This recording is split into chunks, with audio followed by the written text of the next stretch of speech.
ميسي وحسام يقدم أسعار الدواجن اليوم الأربعاء 22/2/2023 في مصر جملة وقطاعي عاجل. أسعار الفراخ البيضة وأسعار الفراخ الساسو. السلام عليكم ورحمة الله وبركاته. أرجو من الله أن تكونوا بخير، وفي البداية لا تنسوا الاشتراك في القناة وتفعيل زر الجرس لكي يصلكم كل جديد. وإن أعجبكم الفيديو الرجاء الضغط على زر اللايك، ولا تنسوا الصلاة على سيدنا محمد صلى الله عليه وسلم، واشتراككم في القناة شرف لنا. أما بالنسبة للأسعار جملة وقطاعي وفي المحلات فهي كالتالي: سعر البط البلدي في المزرعة سجل 100 جنيه، وفي المحلات 110 جنيه للكيلو. سعر البط الفرنساوي في المزرعة سجل 77 جنيه، وفي المحلات 85 جنيه للكيلو. سعر البط المولار في المزرعة سجل 85 جنيه، وفي المحلات 93 جنيه للكيلو.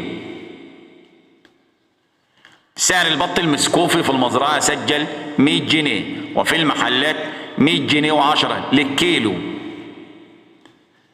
سعر السمان في المزرعة الجوز 45 جنيه، وفي المحلات 50 جنيه. سعر الديك الرومي الأبيض في المزرعة سجل 90 جنيه، وفي المحلات 98 جنيه للكيلو.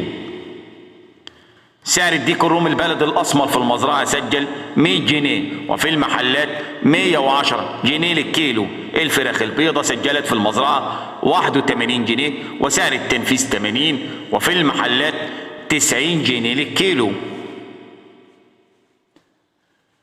سعر الفراخ الساسو أعلى سعر 96 وأقل سعر 95 جنيه، وفي المحلات 105 جنيه للكيلو.